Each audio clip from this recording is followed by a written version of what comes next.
is the meaning which is retained by such scholars as Ibn Abdul Wahid al-Maqdisi al-Hanbali and others. Whatever it is, whichever it is, I would like to note that Ibn Qayyim himself, interestingly enough, says that it is what you call istahsanahu. Well, actually this is the word of Imam Ahmad, which he relates. He writes quite a bit on the subject in his Kitab al-Ruh, on pages 20 to 21. He says that it is permissible to do talqeen. And what is talqeen? Talqeen is when you instruct the dead. You instruct the dead to say La ilaha illallah, among other things. Now, if they cannot hear people, surely scholars such as Ibn Qayyim al-Jawziyah and many others would have declared talqeen as totally impermissible. But they have not. Why? Ask yourself that question. Could it be because they believe that they do have the ability to hear?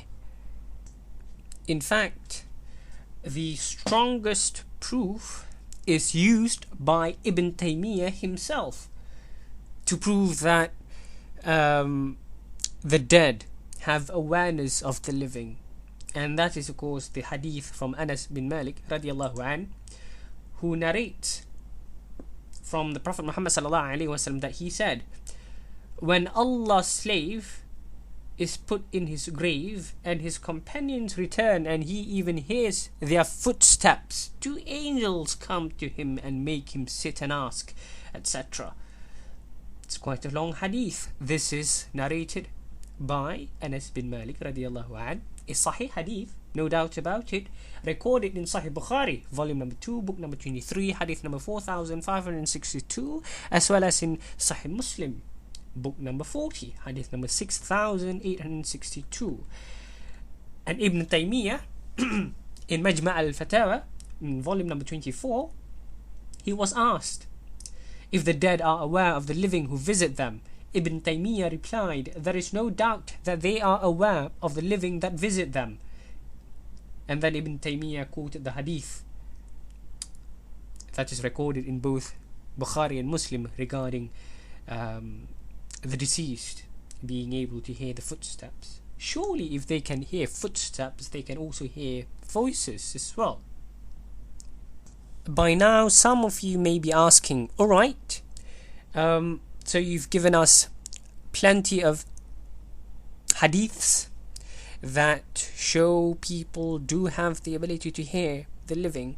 What about the Prophet Muhammad sallallahu alaihi wasallam specifically?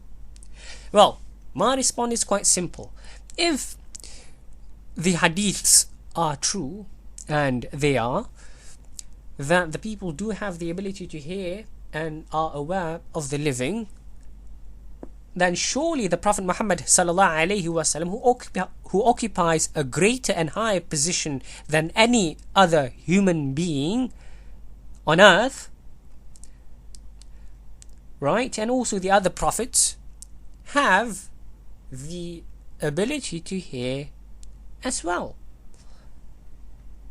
Nevertheless, I shall show you some very interesting hadiths that do indeed support our case that the Prophet Muhammad sallallahu alaihi wasallam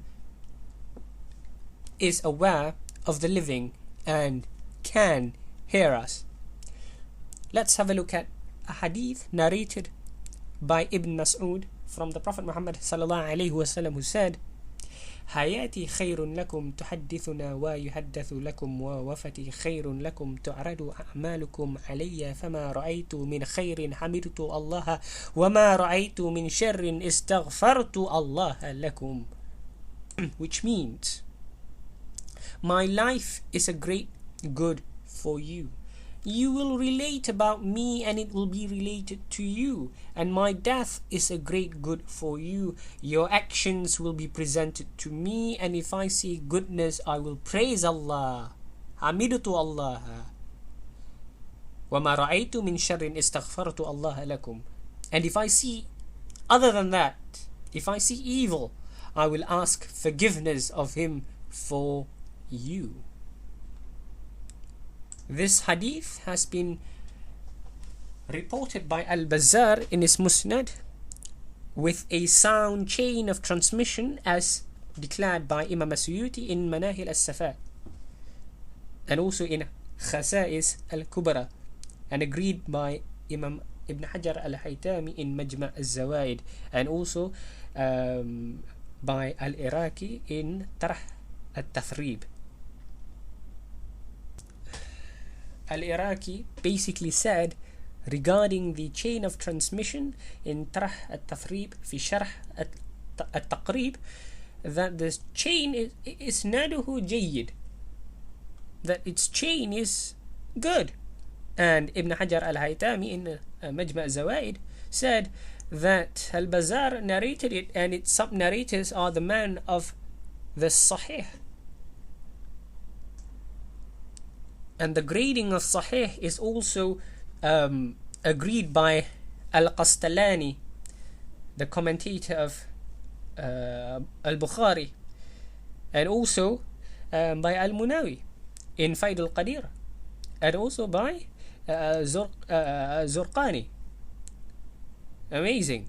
In his commentary on Al-Qastalani's Al-Mawahib Al-Laduniyah, and also by the scholar Shihab ad-Din Al-Khafaji, and also by Mullah Ali Al-Qari, and also by Ibn Abdul Hadi in Asarim Al-Munki. There are those who try to degrade the hadith, such as Albani, but such attempts have been soundly refuted by the scholars of Ahl Sunnah Wal Jama'ah, as beautifully explained by Sayyid Muhammad ibn Alawi al-Maliki.